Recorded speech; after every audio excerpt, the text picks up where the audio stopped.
할렐루야, 반갑습니다. 오늘은 요한복음 13장 1절 2절 말씀으로 예수님은 어떤 메시아인가 라는 제목으로 같이 말씀을 나누도록 하겠습니다. 여러분, 예수님이 과연 어떤 분이셨기에 마귀가 가룟 유다에게 예수를 팔려는 생각을 넣었을까요? 본문은 마귀가 어떤 일도 할 수 있다고 말하고 있습니까? 가룟 유다의 마음에 예수를 팔려는 생각을 넣었다고 하고 있는 것으로 보아서 마귀는 자기의 생각을 사람들의 마음에 집어넣는 능력을 가지고 있음을 알 수가 있습니다. 어둠의 영은 여러 경로를 통해서 사람들에게 들어올 수도 있죠. 죄를 통해서라든가 또는 다른 사람들로부터 받은 상처를 통해서 혹은 조상들의 죄를 통해서 아니면 스스로나 사람들의 초청을 받게 되거나 저주를 통해서도 침입할 수가 있습니다. 지난주 주보 묵상란에도 실었습니다만 어떤 목사님이 미국에서 열린 성령 세미나에 참석하게 되었습니다. 세미나 도중에 이 목사님이 찬양을 열심히 부르고 있는데 갑자기 무엇인가가 자신 속에서 올라오는 것을 느꼈다고 합니다. 속이 미식거리고 눈동자가 돌아가는 현상들이 일어났습니다. 그 목사님은 그 악한 영들이 자신 속에 침입해 있어 왔다라는 사실을 전혀 알지 못한 상태였습니다. 그런데 그 세미나의 영적 분위기가 얼마나 압도적이었던지 말씀과 성령이 강하게 역사하자 그 안에 이미 들어와 있었던 악한 영들이 더 이상 견디지 못하고 드러나고 있었던 거예요. 그러자 강사 목사님이 3시간 30분 동안 기도하면서 그 목사님 안에 질병과 좌절과 의심 등으로 인해 들어와 있던 악한 영들을 추방하게 되었던 것입니다. 여러분, 지난주 주보를 참조하시길 바랍니다. 1997년쯤 되었을 겁니다. 이전에도 말씀드렸던 것처럼 제가 농촌교회를 섬기고 있을 때 한 여성도님이 계셨어요. 이번에 지금은 권사로 교회를 섬기고 계시는데 새벽기도 때에 복음적인 설교를 하다 보면 어느 순간부터 행동이 이상해졌습니다. 갑자기 산만해지면서 가방을 들여다보거나 하며 말씀을 전하는 저를 쳐다보지 못합니다. 그러면 그 새벽기도 이후에는 저는 그분의 교회를 가서 기도하여서 그 악한 영을 쫓아내 주었습니다. 이 악한 영들은 도덕적인 설교나 성공에 관한 것이거나 아니면 재미있는 설교를 할 때는 아무런 증상이 나타나지 않은데 예수 그리스도의 복음에 대한 설교를 깊이 하게 되게 되면 설교를 듣다가 갑자기 딴전을 피우더라고요. 왜 그럴까요? 마귀는 복음을 싫어하기 때문입니다.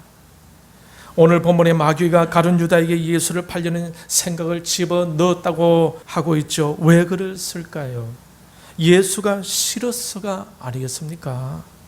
예수에 대해 분노하고 있는 그 당시에 종교 지도자들에게 예수를 맡겨서 그들을 통해 죽여버리고 싶은 것이 바로 그 마귀의 마음이 아니었겠습니까?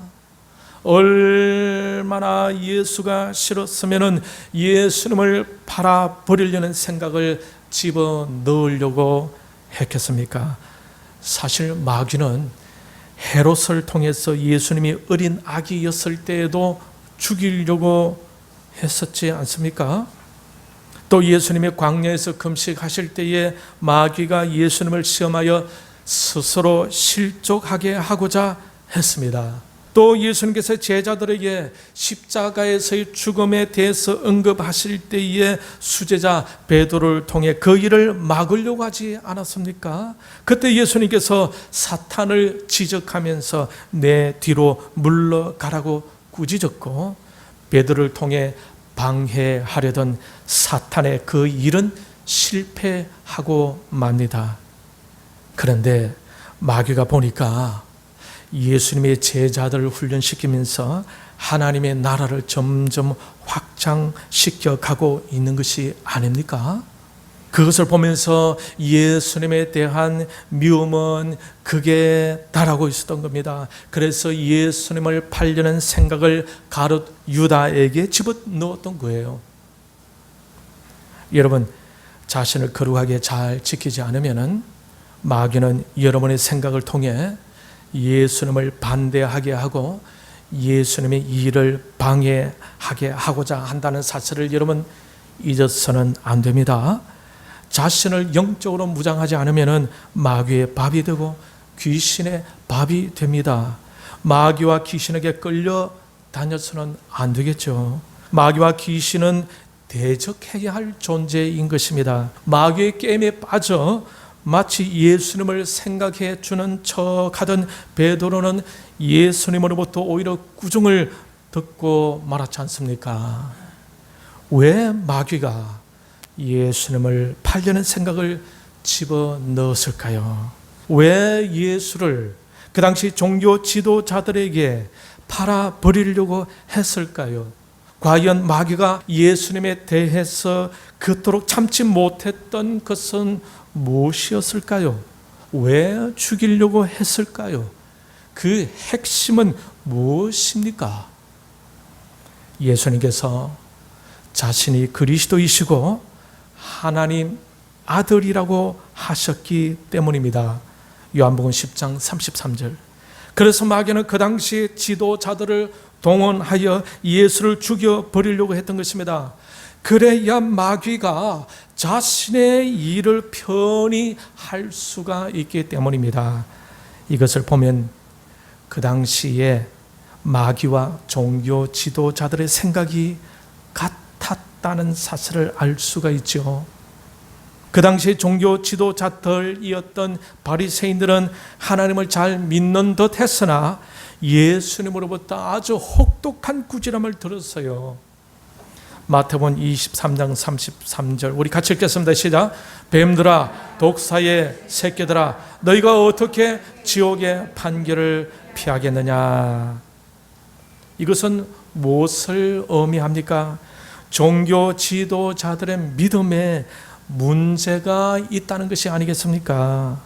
그만큼 마귀가 그 당시의 종교 지도자들의 신앙의 본질을 예수 그리스도로부터 벗어나게 만들고 있었다는 거죠.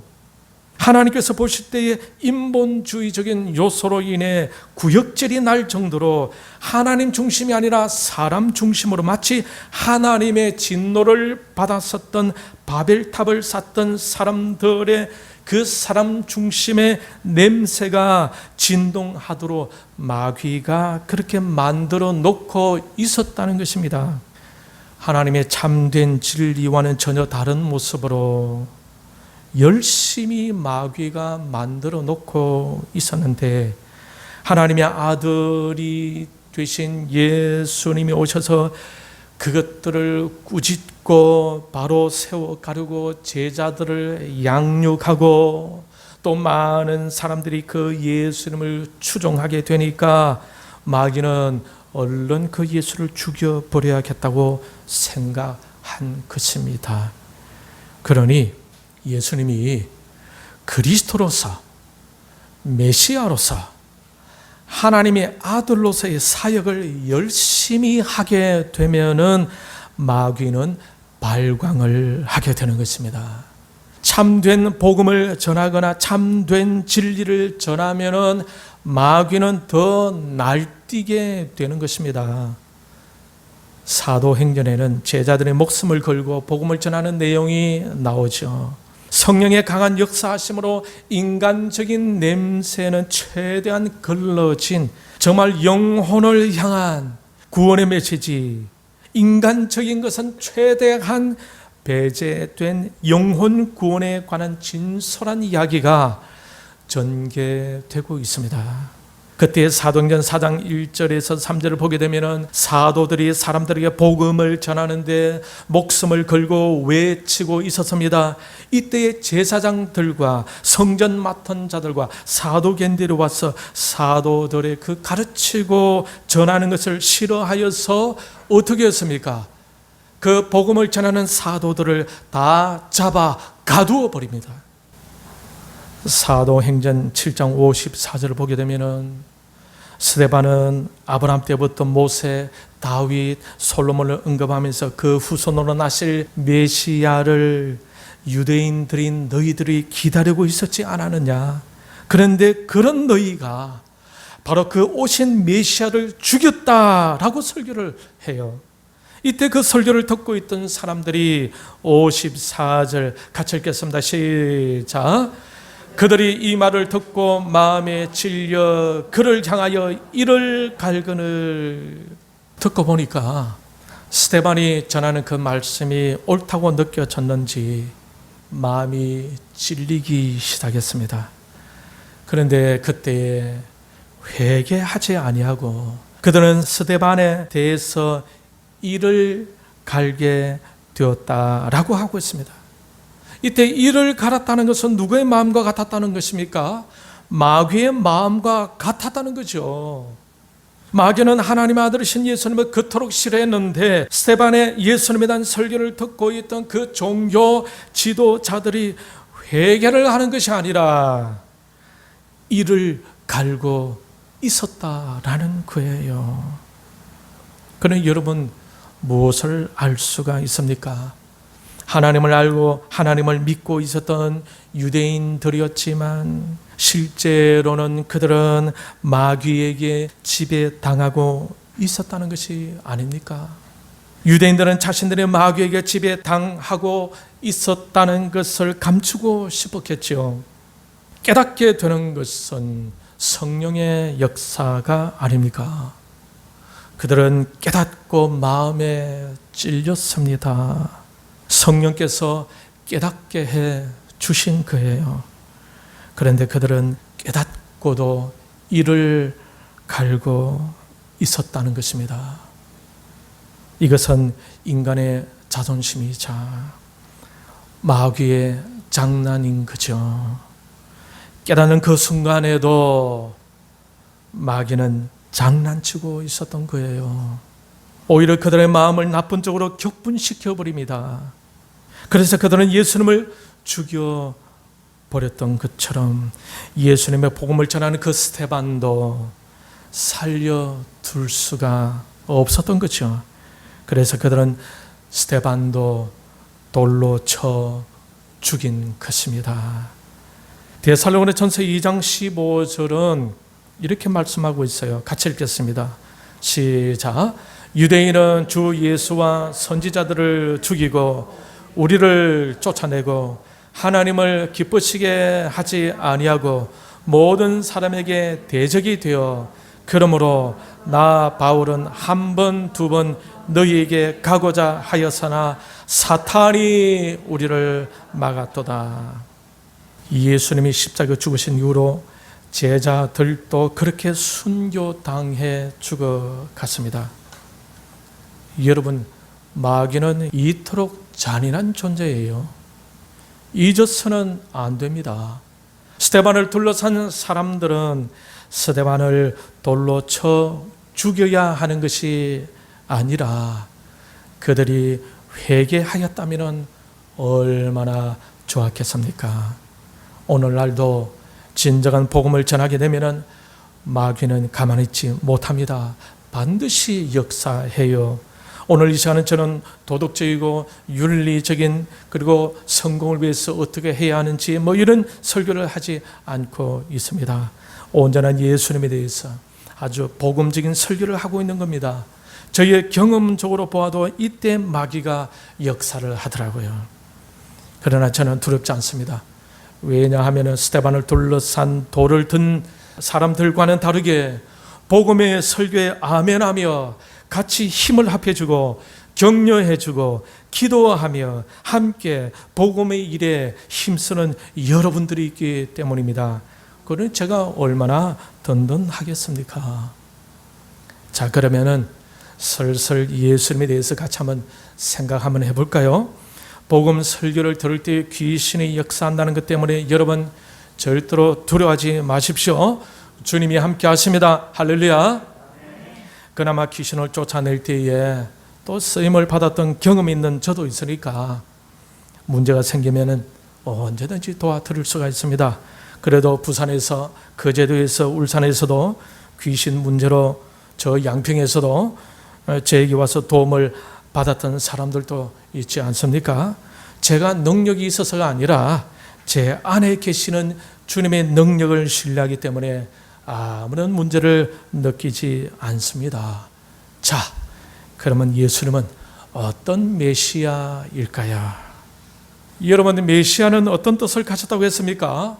기름 부음을 받은 자라는 뜻을 가졌는데 헬라어로는 어떻게 표현했습니까? 그리스도. 구약시대에는 세 가지 직분자들에게 기름을 부었습니다. 첫 번째는 왕, 두 번째는 제사장, 세 번째는 선지자들에게 기름을 부어 주었어요. 이렇게 기름을 부으실 때 그 기름은 무엇을 상징합니까? 성령 하나님을 상징합니다. 머리에 기름을 부었다는 것은 성령이 그에게 임하여 하나님의 사람으로 구별하여 사명을 준다라는 이런 의미가 있는 것입니다. 하나님께서 그에게 권능의 지위와 그것을 행사할 권리를 함께 주셨음을 의미하는 것입니다. 자, 그러니 베드로가 고백했던 주는 그리스도시요라는 이 말은 주님은 기름 부음을 받은 자, 즉 왕과 제사장과 선지자 역할을 감당하실 하나님의 권능의 지위와 권리를 이양받으신 참 구원자, 참 메시아이심을 나타내는 것입니다.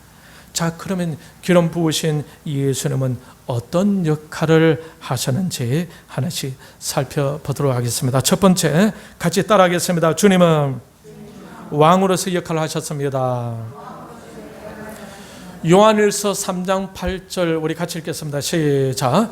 죄를 짓는 자는 마귀에게 속하다니 마귀는 처음부터 범죄함이라. 하나님의 아들이 나타나신 것은 마귀의 일을 멸하려 하심이라. 우리 주님은 사탄의 통치로부터 보호해 주시는 만왕의 왕이 되시는 분이십니다. 이 왕 되신 주님이 지금 어디에 계십니까?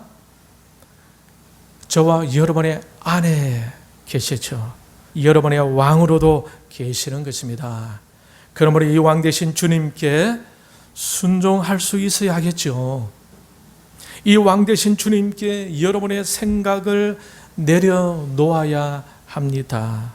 이 왕 되신 주님께 여러분의 잘못 길들여진 신앙의 습관이 있다면 그것도 내려놓아야 하고 여러분의 삶의 방향과 목적도 내려놓아야 합니다. 이 세상을 정복하고 이 세상을 다스리도록 지음을 받은 인간은 하나님이 원하시는 계획과 목적을 따라 움직여 갈 때에 비로소 진정으로 행복하게 되는 것이 아닐까요?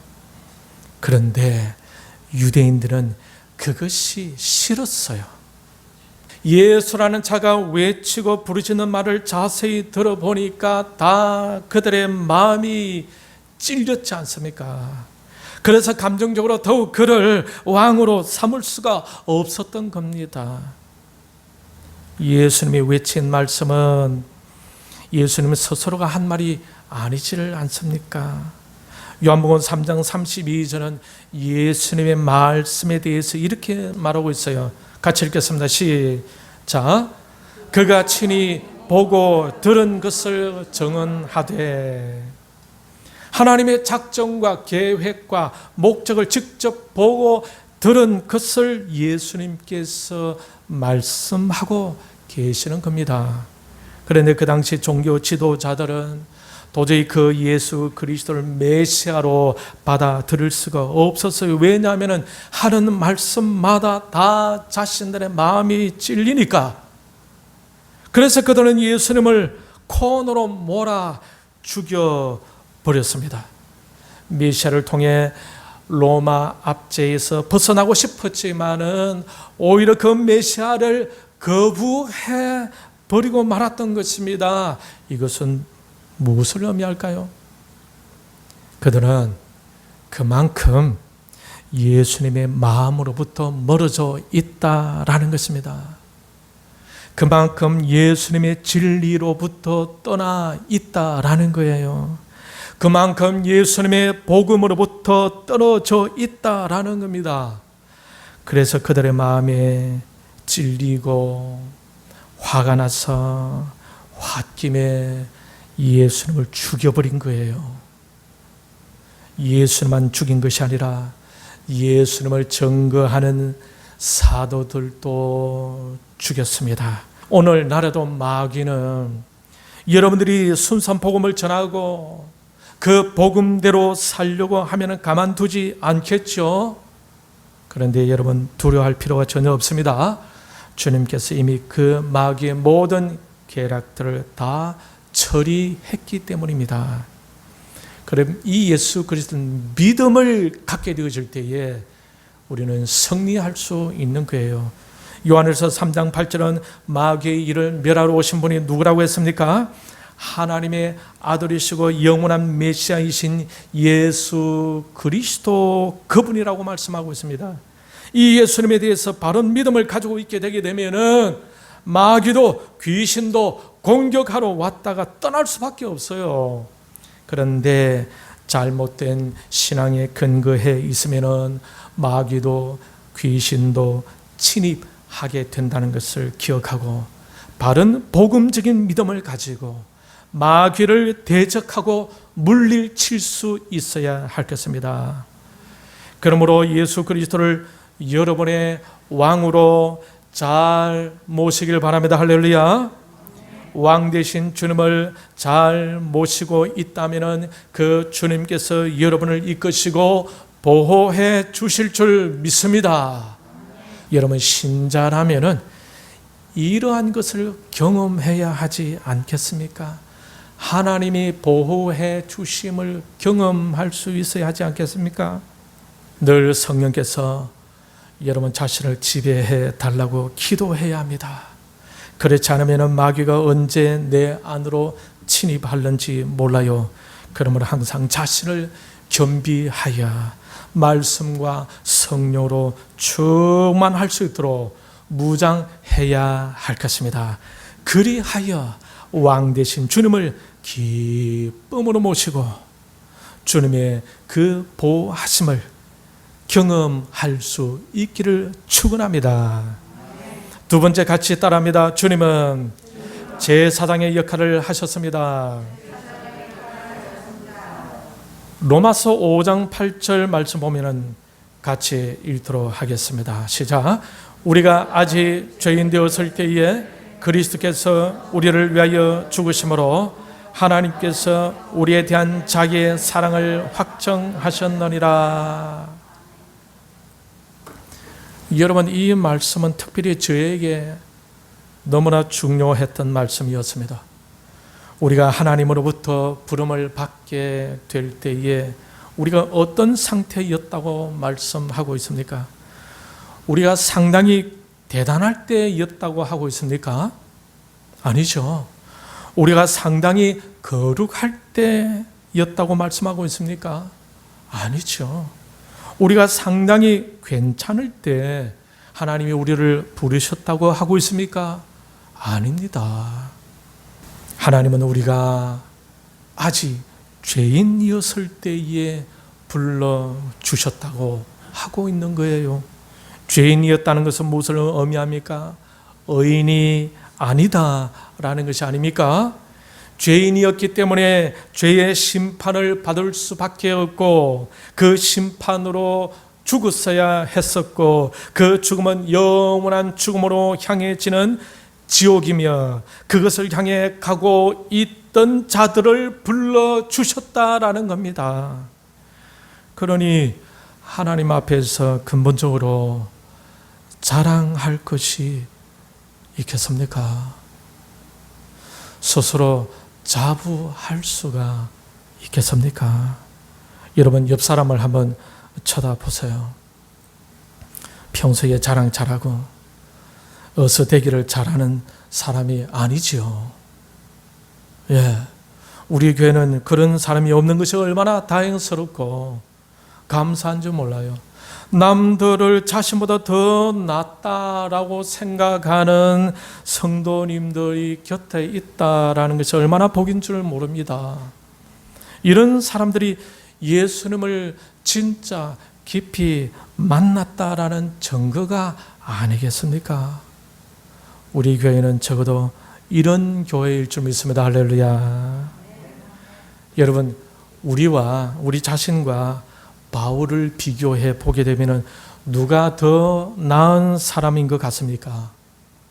바울이겠죠.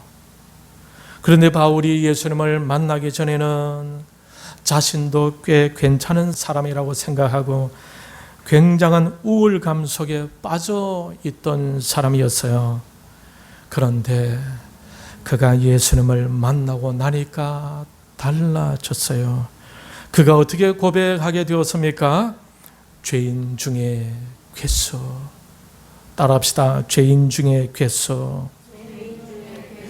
예수님을 진짜 만나 보니까 자신이 얼마나 냄새나는 죄인이었던지 죄인 중에 괴수라고 고백하지 않을 수가 없었다라는 거예요. 이처럼 우리가 죄인 된 상태로 부름을 받게 되었는데 그러한 상태를 고린도전서 1장 27절에서 29절에는 어떻게 표현되고 있는지 한번 보겠습니다. 시작. 그러나 하나님께서 세상에 미련한 것들을 택하사 지혜 있는 자들을 부끄럽게 하려 하시고 세상에 약한 것들을 택하사 강한 것들을 부끄럽게 하려 하시며 하나님께서 세상에 천한 것들과 멸시받는 것들과 없는 것들을 택하사 있는 것들을 폐하려 하시나니 이는 아무 육체도 하나님 앞에서 자랑하지 못하게 하려 하심이라. 하나님의 부름을 받기 전에는 우리가 어떤 상태였습니까? 이런 미천한 상태였고 죄인이었다라는 것입니다. 그러니 하나님 앞에서 자랑할 것이 있겠습니까? 하나님 앞에서 어찌 자랑할 수가 있겠습니까? 그러니 조금 전에 읽었던 이 말씀은 우리 자신의 과거의 나의 정체를 알게 하고 겸손히 나아가야 할 것임을 보여주고 있는 것입니다. 그렇게 비천했던 우리를 위해 주님이 무엇을 하셨다고 하고 있습니까? 로마서 5장 8절에 우리가 아직 죄인 되었을 때에 그리스도께서 우리를 위하여 죽으심으로. 누가 그러한 비천한 자를 위해 죽겠습니까? 여기서 우리 자신이 얼마나 부족하고 얼마나 연약하고 얼마나 죄 많은 자였는지를 정말 깨닫고 있다면 이 구절을 통해서 하나님의 크신 사랑을 느끼지 않을 사람이 없을 겁니다. 주님이 그러한 미천한 우리 자신을 위해 죽으셨다는 것이 얼마나 큰 은혜인지를 알게 되는 거죠. 그래서 여러분, 은혜라는 것은 자신의 하나님 앞에서 얼마나 큰 죄인임을 깨닫는 만큼 경험하게 되는 것입니다. 그러면서 겸손해져요. 낮아집니다. 순종하게 됩니다. 어떻게 하면 주님의 성실한 청지기로 살아가야 할지를 고민하게 되는 것입니다. 교회에서는 이런 사람을 멋있다고 해야 하지 않겠습니까? 이런 사람이 진짜 예수 믿는 사람들이 아니겠습니까? 이처럼 주님께서 우리를 위해 죽으심으로 우리가 이런 사랑스러운 사람이 되었다라는 거예요. 그러니 얼마나 감사합니까? 주님은 우리를 사랑하셔서 우리를 이렇게 온전하게 만드시고 또 우리를 위하여 죽으신 그 제사장 역할을 하신 분이 바로 예수님이셨습니다. 그럼 우리 예수님께 얼마나 많이 감사를 해야 하겠습니까? 우리 이 시간에 우리 예수님 미천한 나를 위해 죽으셔서 감사합니다. 같이 한번 합시다. 시작. 예수님 미천한 나를 위해 죽으셔서 감사합니다. 날마다 감사할 수 이러한 사람이 진짜 신자인 것이죠. 세 번째 따라하겠습니다. 주님은 선지자 역할을 하신 분이십니다. 요한복음 14장 6절 보면은 예수께서 이르시되 내가 곧 길이요 진리요 생명이니 나로 말미암지 않고는 아버지께로 올 자가 없느니라. 주님은 하나님 아버지를 만나는 유일한 길이 되신 분이십니다. 선지자는 하나님이 주시는 말씀을 전하는 자가 아닙니까? 하나님 아버지의 뜻을 따라 이 땅에 오셨고 그 뜻을 이 땅에서 펼치셨던 분이 바로 예수님이십니다. 그러니 우리는 길 되신 이 예수님을 쫓아가야 하는 거예요. 물질을 쫓아가서 안 됩니다. 세상을 쫓아가서도 안 됩니다. 사람을 쫓아가서도 안 됩니다. 이 길 되신 예수님을 쫓아가야 하는 것입니다. 여러분, 그 길은 넓은 길일까요? 좁은 길일까요? 넓은 길은 어떤 길일까요? 내가 가고 싶은 길이 넓은 길이에요. 내가 하고 싶은 길이 넓은 길입니다. 내가 가기를 주장하는 그 길이 넓은 길이에요. 그런데 좁은 길은 어떤 길입니까? 주님이 가라고 명하신 그 길이 좁은 길입니다. 우리는 주님이 가라고 명하신 그 길을 따라가야 할 것입니다. 주님이 제시하시는 그 길을 가야 하는 거예요. 그런데 예수님 당시 종교 지도자들은 자기들이 가고 있던 그 길에서 돌이키려고 하지 않았습니다. 그 길이 너무 오랫동안 익숙해져 왔던 길인지라 주님이 제시하신 길로 가기가 너무 어색했고 너무 불편했고 너무 거북했고 그래서 그 길이 싫었던 거죠. 그래서 예수님을 거부하고 예수님을 죽였던 것이에요. 참 속이 후련했겠죠.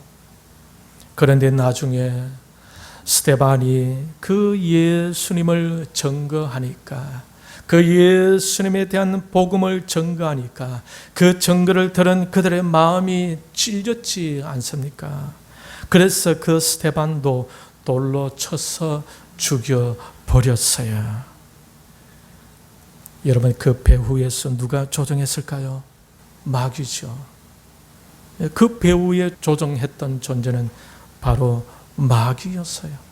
오늘날도 순전한 복음을 전하고 듣는 저와 여러분을 마귀가 굉장히 싫어하겠죠. 그래서 공격하려고 할 것입니다. 그러나 저는 아무렇지도 않습니다. 주님이 계시고 복음 전하는 것을 격려하는 여러분이 있기 때문이죠. 여러분도 그러시죠? 마태복음 7장 13절, 14절을 보게 되면 같이 읽겠습니다. 시작. 좁은 문으로 들어가라.